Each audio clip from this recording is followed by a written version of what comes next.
Hi everyone, and welcome to this month's NetScaler live demo. We have a really fantastic one for you today. This is a really interesting um, live demo that we have for you today. The reason being that some of the biggest customers in the world use this feature to solve scale problems that sometimes you didn't even know existed. However, it doesn't necessarily need to be for those customers who need terabits per second. It's There's many other reasons for using this, which we'll go through. But extra resilience is one of those things.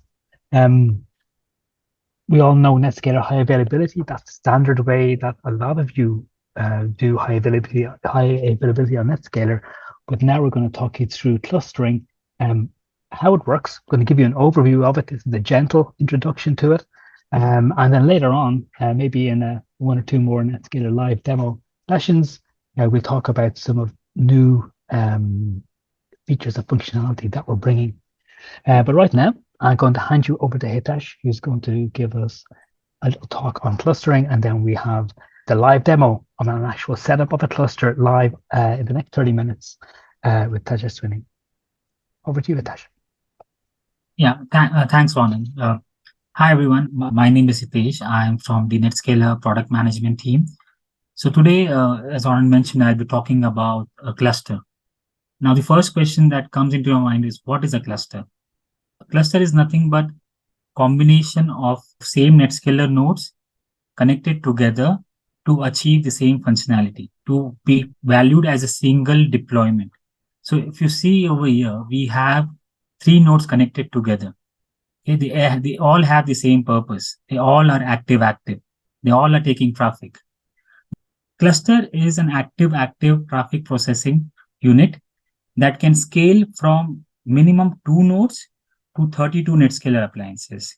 It can either be on-prem physical or on a virtual platform like ESX or any other hypervisor. It can also be on cloud. Okay, so wherever your platform or your site is, you can deploy a cluster. And each appliance should have the same license type, same software build, and the same hardware build as well. Okay, that makes sure that everything is in sync with each other for effective functioning. Why we need a cluster? That's the second question. First is consolidation. Now, one of our biggest smartphone network, they had a varied deployment that was actually on different data centers and sites. So their goal was to simplify the entire deployment in a single site and to have all the applications to be managed from a single management console. So what they did was they brought everything onto a NetScaler cluster. What they did was, and that also includes ease of upgrades and the flexibility to grow as well. So if they want to add more cluster nodes, they can always do that if their traffic grows. The second point is high throughput. Now, one of the biggest online gaming platforms wanted high throughput. Okay, any deployment or any NetScaler could not meet that high TBPS of throughput need. So they had a requirement of 1 to 2 Tbps per second of throughput. Cluster makes that possible. So this is a horizontal scale of the entire NetScaler deployment. So you can have different same NetScalers connected together, and you can keep on adding and you can keep on increasing the actual throughput of the entire deployment. The third point is the critical applications.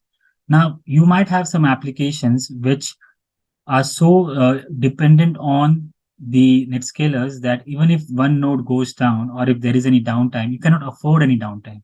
So a cluster makes that possible, because even if one node goes down or 2 nodes go down, still the other setup or the other nodes keep on taking traffic so that your production traffic is not affected. Moving ahead, I would like to talk about some of the key points about a cluster. So first of all, we can scale up the cluster up to 32 NetScaler appliances, and you can achieve a total throughput till 5 plus TBPS. Okay, that's a huge number. You have a single node which controls the entire cluster deployment.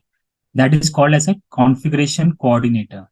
So one node will be the config coordinator, and that will manage the entire cluster setup. Okay, you can add more nodes to it. You can remove nodes from it. You can make one. You can give the status of a particular node. You can make configuration that gets synced to every other node. That's how important it is. You don't need additional licenses. So whatever license you take, may it be standard, advanced, premium, that license, every license type will be supported for cluster.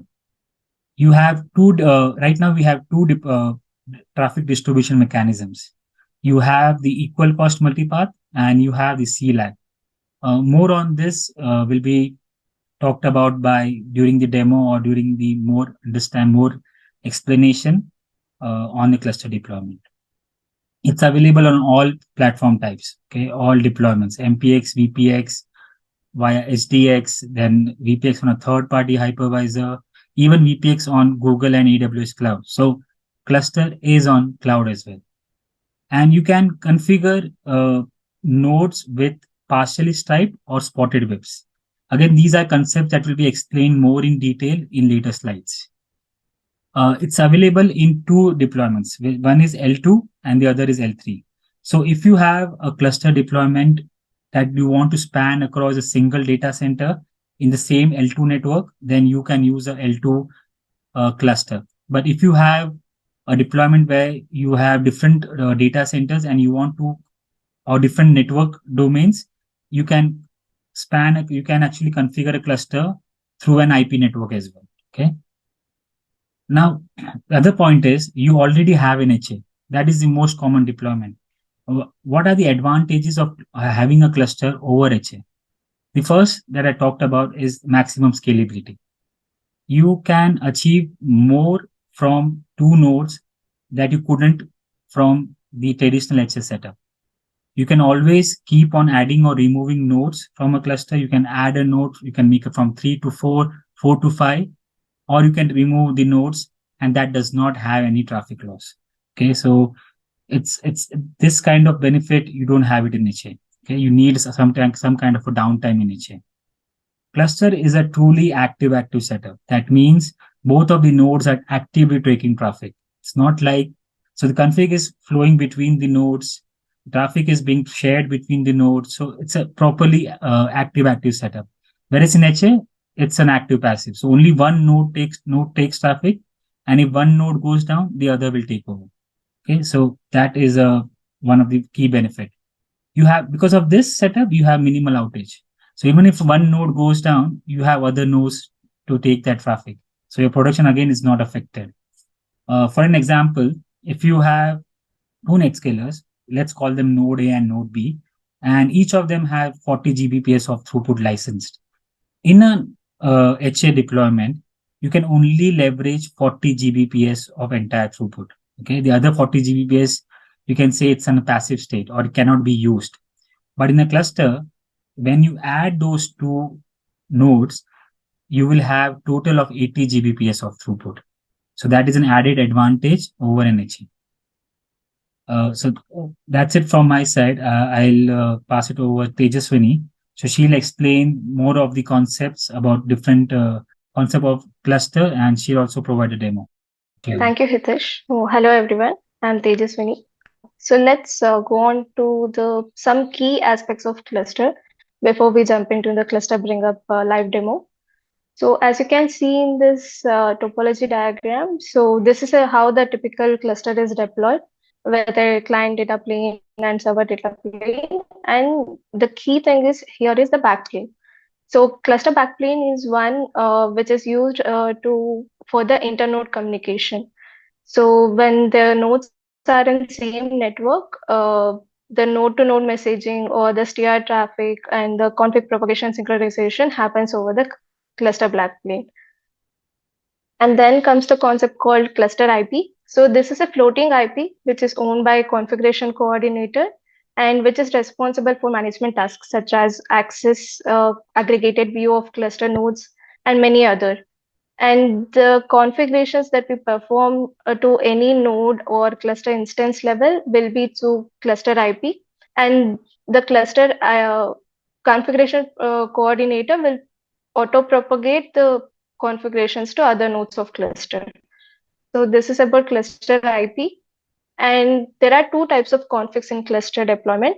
One is striped config and the other one is spotted config. So the striped configs, or the configs which can be active on more than one or all the nodes of cluster, but the spotted configs, or the configs which is active only on one node.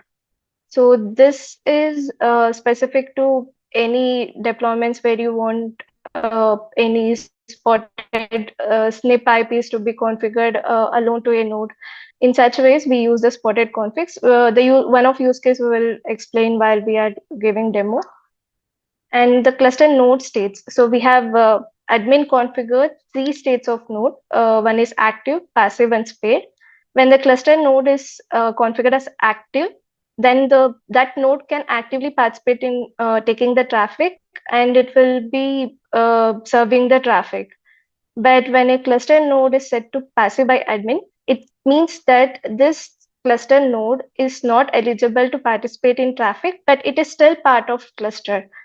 Why do we need this mode of cluster node state is because when we need to go for any maintenance window where we need to bring down a node or we need to do some settings on the node, so we can set the node to passive where we can separate it from being actively participating in the traffic control, and then we can do any maintenance activities such as upgrade and the other things. So this is solely for the maintenance purpose, the passive state of node. And the space state is where we can set a node to space state when we want to handle it as a standby node.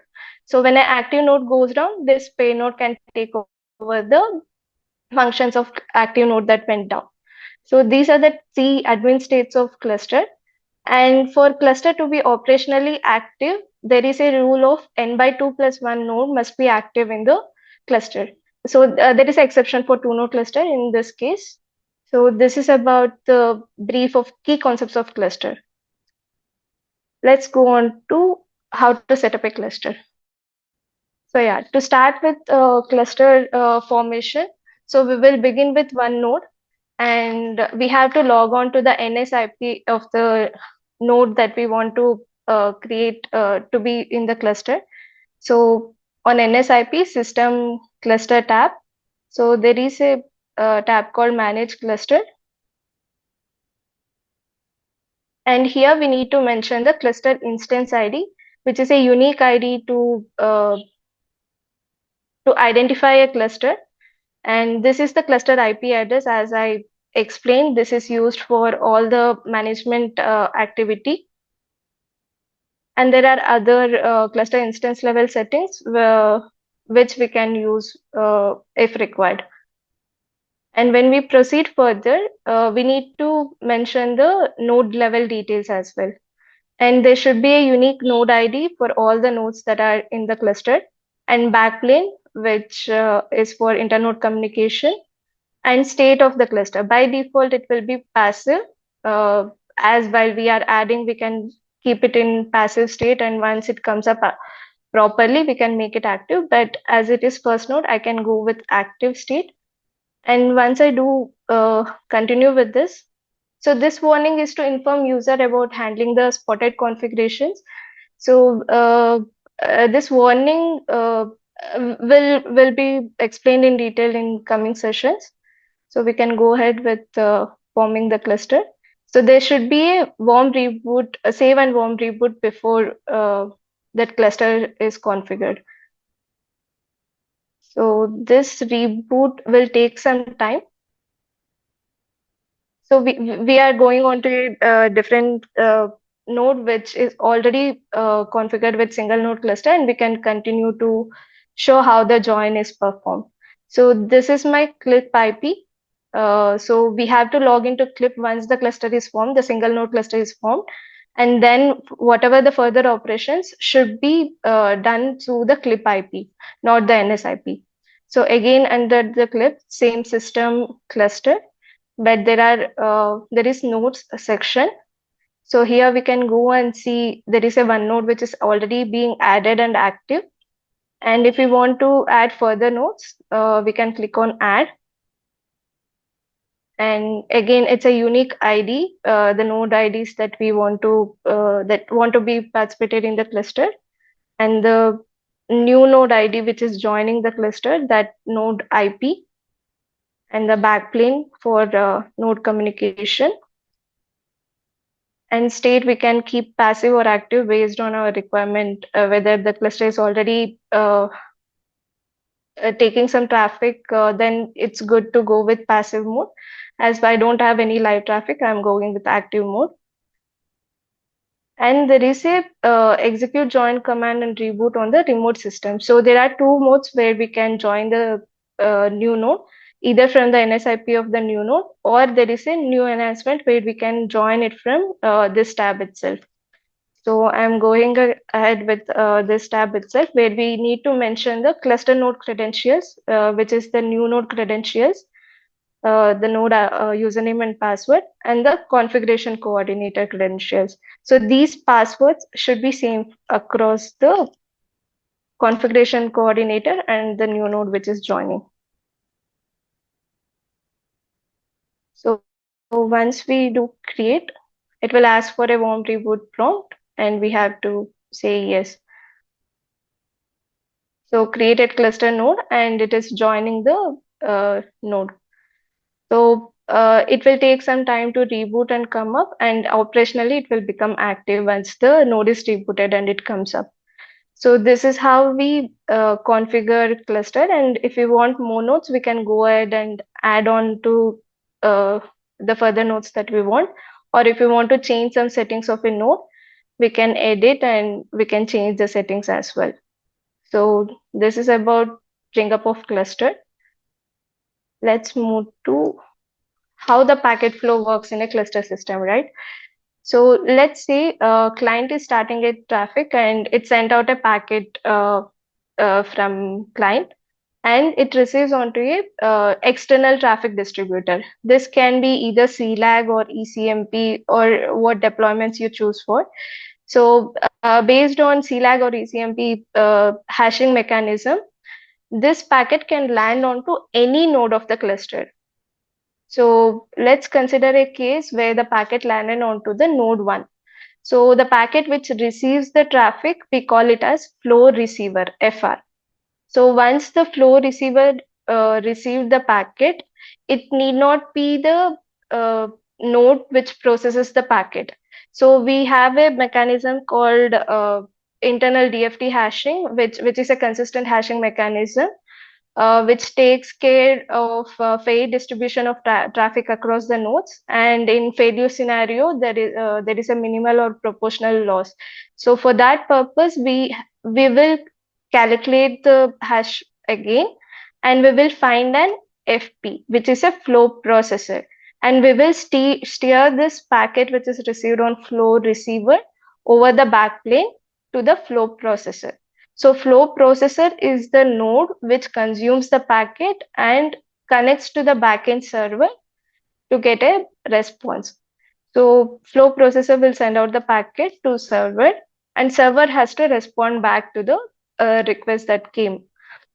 So when the server is responding back, it can respond back to any node or a particular node based on the spotted or striped snip configuration that we have done towards the backend. So this is where the spotted and striped snip configuration comes into picture. So if it's a striped snip, so as I told, striped configs or active on more than one node, and the striped snip can be owned by any of the node in the cluster. So the response can come back to a different node rather than flow processor. And while sending out the traffic from flow processor, we choose a port in such a way that response comes back to the originating node.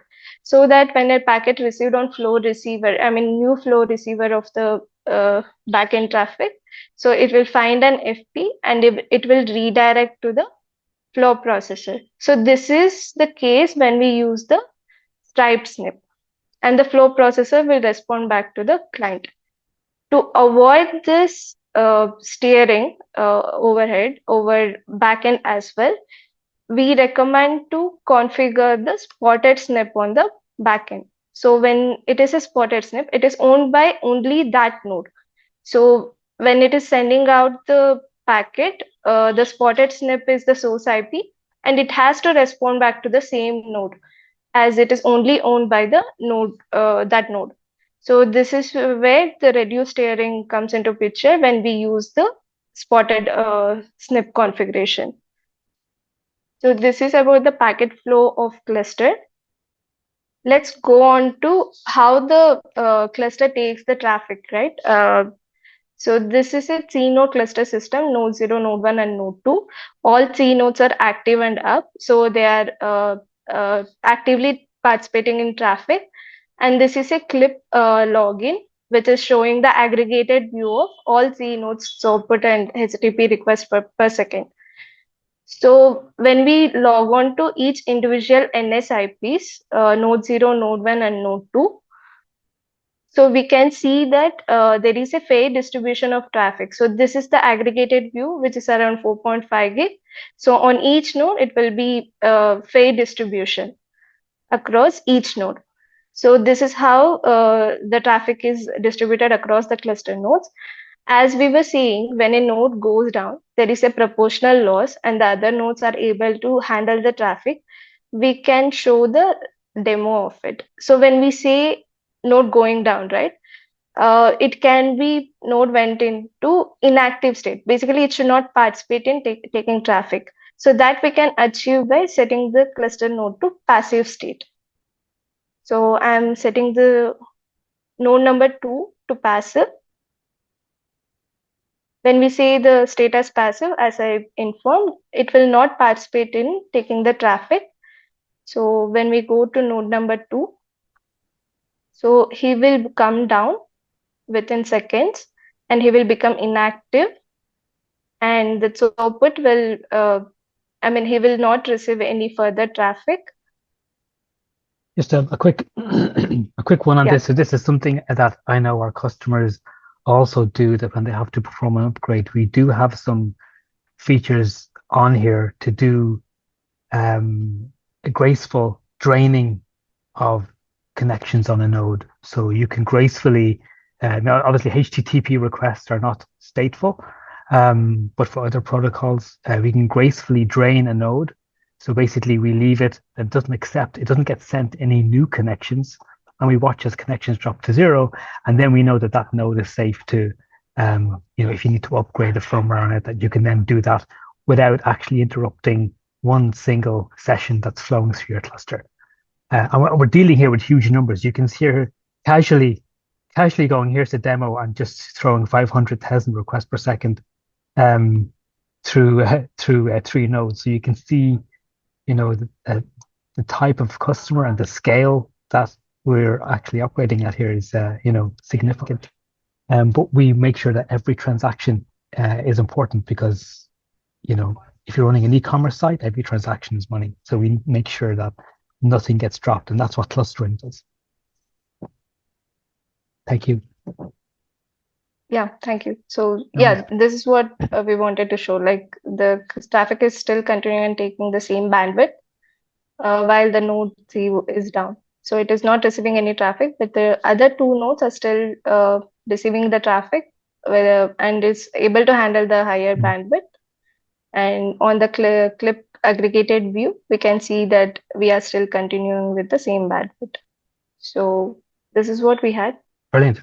I mean, yeah, it's very, very powerful. You just showed that you haven't dropped any transaction, and we've just taken a node out. You have 3 nodes. Of course, we had some of the questions coming through. We had up to 32 nodes. We can have up to 32 nodes in a cluster. So if some people think, hey, high availability, you have basically one backup, so you can have one node goes down, then you're standing on one leg effectively.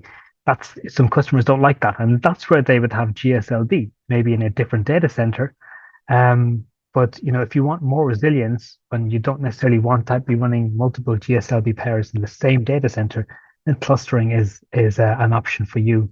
where you could, if you have 5, 6, 7 nodes in a cluster, you can drop 2 or 3 and still be able to send or to have your application be available. Let me just throw up a slide, make sure I'm on the right one. And also, guys, if you can post your feedback on what other sessions on cluster you like to have. So today we covered basics of cluster, of what a cluster is, different concepts of cluster, and how to deploy a cluster. If you need, and if you have any suggestions, if you want a session on how to upgrade a cluster or cluster failovers or anything else on a cluster, you can just let us know in the feedback section. Thanks, Ron. No worries. I just wondering, do we have did we put up do we have a stats there on how much traffic we expect to see through a cluster, or what have we pushed through a cluster? Is it how many terabits? Is it, did I see? So yeah, we can support up to 5 Tbps of throughput. 5 terabits of traffic. And A remember, second. Yes, that's traffic for going to the same IP and same port being distributed. So 5 terabits of traffic to one IP address, one port. We're not doing any redirects here and going to WW1 and WW2. That's not happening. It's that's how much traffic we can accept and distribute across however many backend servers you have. We have some customers who use this who experience spikes of traffic like you've never seen before, and in their testing they typically see their backend infrastructures start to have problems before the NetScalers start to have having issues. The testing platforms have problems actually pushing the boundaries of the backend systems, and NetScalers are sitting there running happily 20, 30, 40% CPU. Super. So I think we had a few questions about asking for the presentation. We're going to post this on the community. So that's hopefully where you signed up for this webinar. We are going to post our videos. A recording of this will be posted up there. We will plan to have another webinar on some other extra features that will hopefully make sense now that you know the basics of clustering. And we talk about some of the new things that we're actually putting in here, some of the new features and enhancements that are going in. And please don't hesitate to jump in, join the community, log in, get an account, ask your questions. We are here to answer your questions on the community site. We have engineers, we have product managers, NetScaler staff are monitoring the community, and we are following up. So that's where we will hopefully hear from you. Thank you so much, Tejaswini. Thank you, Ritesh, and also Vishal there in the background answering the questions for a really brilliant interactive cluster demo. 500,000 requests per second. Drop a node out. Don't drop a packet. Don't drop a session. It's really, really powerful. Thanks everyone for joining us today, and we'll talk to you soon.